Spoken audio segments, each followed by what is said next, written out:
ओम शांति। आज 6 अगस्त 2022 के साकार मधुर महावाक्य हैं। आज की मधुर मुरली में बाबा बच्चों को संगम युग का महत्व समझा रहे हैं। ये पुरुषोत्तम संगम युग कल्याणकारी युग है, जिसमें आत्मा और परमात्मा का मिलन होता है। यहाँ ब्रह्मपुत्रा नदी और सागर का संगम होता है। यहाँ पर आप अपने जीवन को हीरे तुल्य बनाते हो। इस संगम के महत्व को समझना है। जब तक जीना है, अच्छी तरह से पुरुषार्थ करना है। उसके लिए शिक्षाएं मिलती रहती हैं। शिव बाबा ब्रह्मा के द्वारा सब वेदों शास्त्रों का सार समझाते हैं। सृष्टि के आदि मध्य अंत की पूरी कहानी सुनाते हैं। आत्मा ज्योति बिंदु है, इसलिए भ्रिकुटी में तिलक दिया जाता है। बाबा ज्योति बिंदु है, राज तिलक भी भ्रिकुटी में दिया जाता है। इस बिंदी का महत्व भी बाबा बच्चों को समझाते हैं। सत्युगी राज्य की स्थापना कब कैसे होती है, ये सारे राज आज बाबा ने स्पष्ट किए। एकाग्र होकर सुनेंगे। बाबा ने कहा, मीठे बच्चे, ज्ञान सागर बाप और ब्रह्मपुत्रा नदी का ये संगम हीरे समान है। यहाँ तुम बच्चे आते हो कौड़ी से हीरे जैसा बनने के लिए। यहाँ पाते हो कौड़ी से हीरे जैसा बनने के लिए। क्वेश्चन है, सत्युगी राजधानी की स्थापना कब कैसे होगी? जब सारी पतित सृष्टि की सफाई हो, अर्थात पुरानी सृष्टि का विनाश हो, तब सत्युगी राजधानी की स्थापना होगी। उससे पहले तुम्हें तैयार होना है, पावन बनना है। नई राजधानी का संवत तब शुरू होगा जब एक भी पतित नहीं रहेगा। यहाँ से संवत शुरू नहीं होगा। भले राधे कृष्ण का जन्म हो जाएगा, लेकिन उस समय से सत्युग नहीं कहेंगे। जब वो लक्ष्मी नारायण के रूप में राज गद्दी पर बैठेंगे, तब संवत आरंभ होगा। तब तक आत्माएं आती जाती रहेंगी। ये सब विचार सागर मंथन करने की बातें हैं। ये बातें जो बाबा समझा रहे हैं, ये विचार सागर मंथन करने के लिए हैं। गीता यही बाहर है। ओम शांति। ये बच्चे कहाँ से आए हुए हैं? ज्ञान सागर के कंठे पर। कहाँ आए हैं? ज्ञान सागर के कंठे पर। वैसे रहते ज्ञान गंगाओं के कंठे पर, और अब आए हैं ज्ञान सागर के कंठे पर। कौन आए हैं? ज्ञान गंगाएं। जब मधुबन में जाते हैं तो ज्ञान गंगाएं ज्ञान सागर के कंठे पर हैं। जब सेंटर पर हैं तो ज्ञान गंगाओं के कंठे पर हैं। क्या बनने के लिए? कौड़ी से हीरे जैसा अथवा कंगाल से सरताज बनने के लिए। ब्रह्मा है ब्रह्मपुत्रा और शिव है ज्ञान सागर। यह है ब्रह्मपुत्रा नदी। बच्चा तो है ना, ब्रह्मा वल्द शिव, तुम हो पोत्रे पोत्रियाँ। कलकत्ता में सागर और नदी का बड़ा भारी मेला लगता है। वहाँ गंगा, ब्रह्मपुत्रा और सागर मिलते हैं। ब्रह्मपुत्रा में और भी नदियाँ मिलती हैं। मुख्य ब्रह्मपुत्रा और सागर का संगम। उनको ही कहते हैं डायमंड हार्बर। ये नाम अंग्रेज़ों ने रखा, अर्थ कुछ भी नहीं जानते हैं। बाबा समझाते, नाम सिर्फ ऐसे ही रख दिया, अर्थ बाबा ने समझाया। तुम आए हो इस समय ब्रह्मपुत्रा और ज्ञान सागर के पास सम्मुख।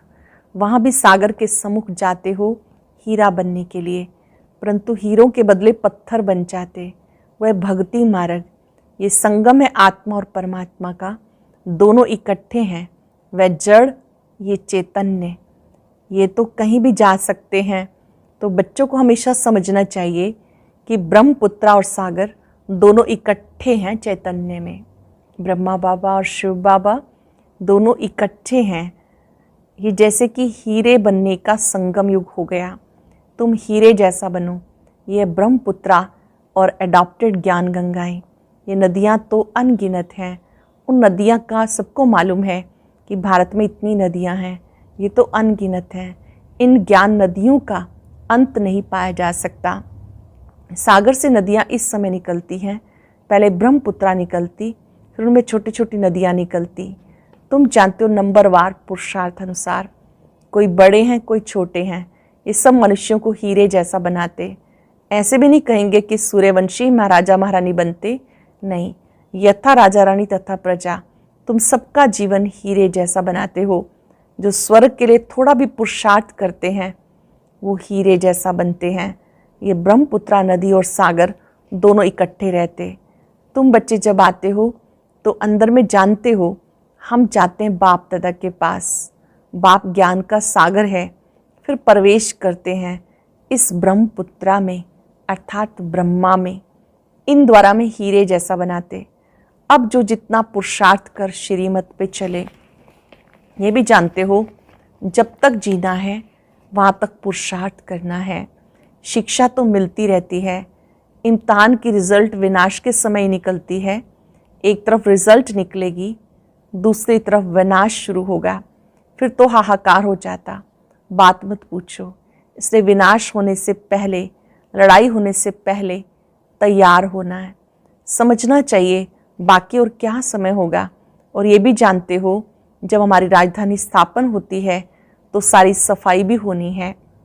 राजधानी स्थापन होनी है तो सफाई भी होनी है। तुम पावन बनते रहते हो, वो है पतित। सब पतित खलास हो जाएं, हिसाब किताब चुकतू कर सब वापस चले जाएं, एक भी पतित ना रहे, तब कहेंगे पावन दुनिया। तुम इस समय हो पावन, परंतु सारी दुनिया तो पावन नहीं है। पावन बनेगी जरूर। जब विनाश होगा तब सारी दुनिया पावन होगी, उसको नई दुनिया कहेंगे। नई दुनिया का समझ कोई पूछे तो समझाना चाहिए। जब महाराजा महारानी तख्त पर बैठते हैं तब नया संवत शुरू होता है। जब तक नया संवत शुरू हो तब तक पुराना जरूर कायम रहेगा। यहाँ से संवत शुरू नहीं होगा। हम ब्राह्मण भले नए हैं, परंतु दुनिया अथवा सारी पृथ्वी थोड़ा ही नई है। अभी है संगम, कलयुग के बाद सतयुग आना है। हम कहते ही हैं first Prince princess Radhe Krishna, फिर भी हम उस समय सतयुग नहीं कहेंगे। जब तक लक्ष्मी नारायण तख्त पर नहीं बैठे तब तक कुछ ना कुछ खिटपिट होती रहेगी। भले राधे कृष्ण आ जाते। देखो ये है विचार सागर मंथन करने की बातें। सतयुग जब शुरू होगा तब संवत शुरू होगा। सूर्यवंशी डायनेस्टी का संवत फलाना, परंतु प्रिंस प्रिंसेस के नाम पर संवत नहीं होता। बाकी बीच के समय में आना जाना होता रहता। चीची मनुष्यों को जाना है, उनको भी जाना है। कुछ ना कुछ बचे हुए तो रहते हैं। जो भी बचे हुए होंगे वह भी वापस जाएं। टाइम तो लगता है। ये कौन समझाते हैं? ज्ञान सागर भी समझाते, तो ब्रह्मपुत्रा ज्ञान नदी भी है, दोनों इकट्ठे समझाते हैं। वह कुंभ का मेला तो वर्ष वर्ष लगता, ये कुंभ का मेला सागर और ज्ञान नदियों का मेला संगम युग पर होता है। तुम बच्चे कहेंगे हम जाते हैं माता पिता व ज्ञान सागर और बड़ी नदी के पास। बाबा हम इस बड़ी नदी और इन नदियों द्वारा वर्षा दे रहे हैं, अर्थात हीरे जैसा बना रहे हैं। वर्षा दे रहे हैं अर्थात हीरे जैसा बना रहे हैं। कुंभ के मेले में कितनी खुशी से, बड़ी शुद्धि से जाते हैं और वहाँ मनसा वाचा कर्मणा पवित्र रहते। वो है जड़ यात्रा। यात्री अपना कल्याण करना चाहते हैं। पंडों का इतना कल्याण नहीं होता जितना यात्रियों का। पंडे लोग तो पैसा इकट्ठे करने जाते, उनकी इतनी भावना नहीं होती जितनी यात्रियों की होती। यात्री बड़ी शुद्ध भावना से जाते तो कईयों को साक्षात्कार हो जाता। अमरनाथ पर बर्फ का लिंग बन जाता। सामने जाने से बर्फ ही बर्फ जैसे देखने में आती। भावना वाले जैसे देखते तो खुश हो जाते। ये तो कुदरत है। बर्फ में लिंग बन जाता। मनुष्यों की ऐसी भावना बैठ जाती है कुछ भी नहीं। सच्ची यात्रा तो तुम्हारी हो रही है। मनुष्य समझते भगवान के पिछाड़ी बहुत धक्का खाया, भगवान से मिलने, परंतु भगवान मिलता ही नहीं। बाबा ने समझाया भगवान का चित्र नहीं निकाल सकते। बिंदी का फोटो क्या निकलेगा? वे तो समझाने के लिए कहा जाता कि वो स्टार है। भ्रिकुटी के बीच चमकता है सितारा। कई बच्चियां भ्रिकुटी में टीका लगाती हैं। यहाँ भ्रिकुटी में बहुत बच्चियां टीका लगाती हैं। ये सुना हुआ है, आत्मा का निवास भ्रिकुटी में है तो स्टार लगाती हैं। सच्चा तिलक अगर कहें तो वह है राजाई का तिलक, फिर बड़ा होता है, वह स्थूल राज तिलक मिलता। तुम बच्चों को ज्ञान आ जाता कि हम आत्माओं को राज तिलक मिलता है। आत्मा समझती अब हमें परम पिता परमात्मा से राज तिलक मिलता। भ्रिकुटी के बीच बहुत अच्छा स्टार लगाते, सोने का भी लगाते हैं। अभी सारा ज्ञान मिला, हम स्टार अब हीरे जैसा बनते। हम आत्मा स्टार, परम पिता परमात्मा भी स्टार। इतना ही छोटा है परंतु उसमें सारी नॉलेज है। ये बातें बड़ी गुह्य हैं। तुम्हें ज्ञान अर्थात सोचना मिला है। परम पिता परमात्मा के रूप को देखा, समझा है। जैसे आत्मा का साक्षात्कार होता वैसे परमात्मा का भी होता है। कहेंगे जैसे तुम हो वैसे मैं हूँ। बाकी बच्चे को बाप का क्या साक्षात्कार चाहिए। आत्मा छोटी बड़ी नहीं होती। जैसे तुम वैसे बाप। महिमा, सिर्फ महिमा और पार्ट अलग अलग है और सबसे भिन्न भिन्न है। एक ना मिले दूसरे से। एक्टर्स का पार्ट एक जैसा थोड़े हो सकता। इसको ईश्वर की कुदरत कहा जाता। वास्तव में ड्रामा की कुदरत कहें, क्योंकि बाबा ऐसे नहीं कहते कि मैंने ड्रामा बनाया। फिर प्रश्न उठेगा कब बनाया। इसे कहा जाता कुदरत। ये चक्र कैसे फिरता है सो अब तुम जान गए हो। आत्मा स्टार है, उसमें कितना बड़ा पार्ट है। परम पिता परमात्मा सर्वशक्तिवान, वर्ल्ड ऑलमाइटी अथॉरिटी है। ज्ञान का सागर कहा जाता। यहाँ किसी को ज्ञान का सागर नहीं कहा जाता। वेद शास्त्र पढ़ने वाले शास्त्रों का ही ज्ञान सुनाते। बाकी बाप में जो ज्ञान है वो तो कोई में नहीं है। भगवान आकर सहज राजयोग का ज्ञान सिखाते हैं, उनको ज्ञान का सागर कहेंगे। तो ये नदियों का मेला लगता। ये भी समझते हो सागर से ही नदियाँ निकलती हैं। कई बच्चों को ये भी मालूम नहीं रहता। वैसे ही तुम्हारी बातों को भी कोई नहीं जानते। ज्ञान सागर कैसे आता होगा। ज्ञान सागर शिव बाबा कैसे आता होगा। उसमें ज्ञान गंगाएं कैसे ज्ञान पाती होंगी। ये ज्ञान की बातें मनुष्यों द्वारा बुद्धि में जो बातें बैठी तो सच्ची बातों का किसी को पता नहीं। तुम वो सागर और ज्ञान सागर को जान गए हो। अब वह सागर और नदियां तो दुख देती रहती। सागर भी उछल पड़े तो कितना नुकसान कर देते हैं। अभी ज्ञान सागर पतित पावन को सब याद करते हैं। उस सागर व नदियों को कोई याद नहीं करते। पतित पावन ज्ञान सागर को याद करते हैं। उस सागर से नदियां निकलती। उनके नाम रूप देश काल को कोई नहीं जानते। भले शिव नाम कहते भी हैं, सिर्फ लिंग का नाम रख दिया। बाबा का नाम अविनाशी है ना। शिव बाबा रचयिता एक है, उनकी रचना भी एक है और अनादि है। कैसे अनादि है वो बाप बैठ समझाते। सत्युग में त्योहार आदि कुछ भी होते नहीं, सब गायब हो जाते। फिर भक्ति मार्ग में शुरू होंगे। मनुष्य समझते स्वर्ग था, फिर स्वर्ग आएगा, परंतु इस समय तो नरक है। इसकी आयु का किसी को पता नहीं। घोर अंधियारा है। कल्प की आयु का किसी को पता नहीं। कहते ये जो ड्रामा है ये फिरता रहता है, परंतु आयु का पता न होने के कारण कुछ भी समझते नहीं। ब्रह्मा के मुख द्वारा बाबा बैठ सब वेदों शास्त्रों का सार समझाते हैं। शिव बाबा ब्रह्मा मुख कमल से सब वेदों शास्त्रों का सार समझाते। उन्होंने फिर ब्रह्मा के हाथ में शास्त्र दे दिए। वह भी सब शास्त्र हाथ में थोड़े पकड़ सकते। वह ब्रह्मा द्वारा कोई सब शास्त्र थोड़े सुनाते। जानते सब भक्ति मार्ग के हैं। ये तो पढ़ते आए, कब से पढ़ते आए जानते कुछ नहीं। सिर्फ कह देते ये अनादि है। वेद व्यास ने रचे, वेदों को ऊंचा मानते, परंतु लिखा हुआ है वेद शास्त्र आदि सब गीता की रचना है।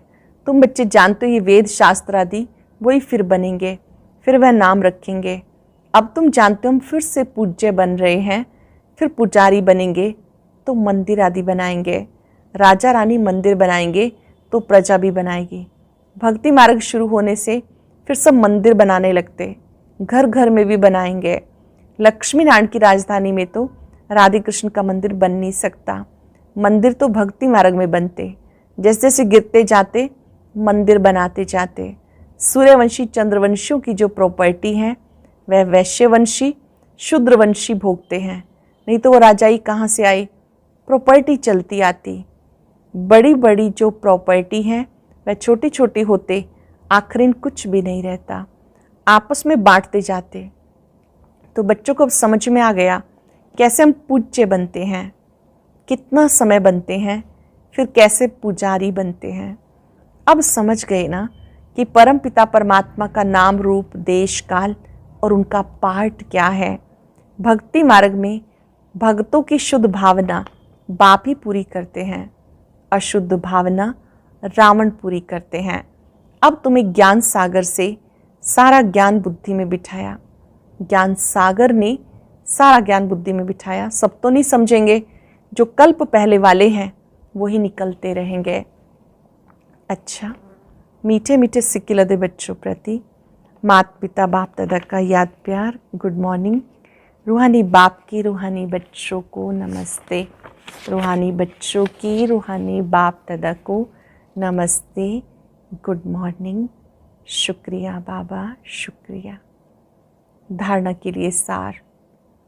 पहली पॉइंट है, जब तक जीना है पुरुषार्थ करते रहना है, बाबा की शिक्षाओं को अमल में लाना है, बाप समान मास्टर ज्ञान सागर बनना है, रूहानी पंडा बन सबको सच्ची यात्रा करानी है, हीरे जैसा बनना और बनाना है। वरदान है, श्रेष्ठ और शुभ वृत्ति द्वारा वाणी और कर्म को श्रेष्ठ बनाने वाले विश्व परिवर्तक भव। श्रेष्ठ और शुभ वृत्ति द्वारा वाणी और कर्म को श्रेष्ठ बनाने वाले विश्व परिवर्तक भव। जो बच्चे अपनी कमज़ोर वृत्तियों को मिटाकर शुभ और श्रेष्ठ वृत्ति धारण करने का व्रत लेते हैं, उन्हें ये सृष्टि भी श्रेष्ठ नजर आती है। वृत्ति से दृष्टि और कृति का भी कनेक्शन है। कोई भी अच्छी व बुरी बात पहले वृत्ति में धारण होती है, फिर वाणी और कर्म में आती है। वृत्ति श्रेष्ठ होना माना वाणी और कर्म स्वतः ही श्रेष्ठ होना। वृत्ति से वाइब्रेशन वायुमंडल बनता है। वृत्ति से वाइब्रेशन वायुमंडल बनता है। श्रेष्ठ वृत्ति का व्रत धारण करने वाले विश्व परिवर्तक स्वतः ही बन जाते हैं। जिनकी वृत्ति श्रेष्ठ है वो स्वतः ही विश्व परिवर्तक बन जाते हैं। स्लोगन है, विदेही व अशरीरी बनने का अभ्यास करो तो किसी के भी मन के भाव को जान लेंगे। विदेही व अशरीरी बनने का अभ्यास करो तो किसी के भी मन के भाव को जान लेंगे। आज हम अभ्यास करेंगे, मैं विश्व परिवर्तक आत्मा हूँ। मुझे अपनी वृत्ति सदा और सर्वदा सबके लिए श्रेष्ठ रखनी है। जैसे बाबा की वृत्ति में सबके लिए कल्याण समाया है, ऐसे मैं भी बाप समान हूँ।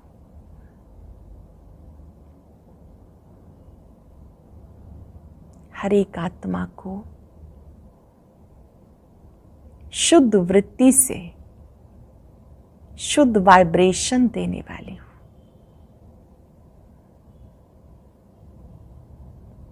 सभी आत्माएं बाबा के बहुत अच्छे बच्चे हैं। परमात्मा शक्तियों को फाउंटेन की तरह चारों ओर फैलता देखें।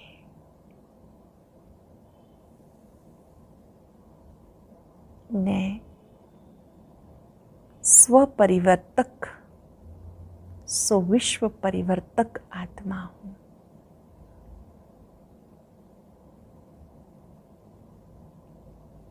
सबके प्रति कल्याण का भाव मन को शुद्ध रखता है, श्रेष्ठ रखता है।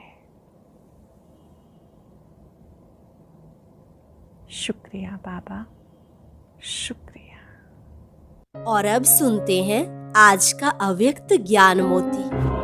ये एक बहुत संस्कारितापूर्ण वीडियो है, जरूर देखें, कोई भी मिस ना करे।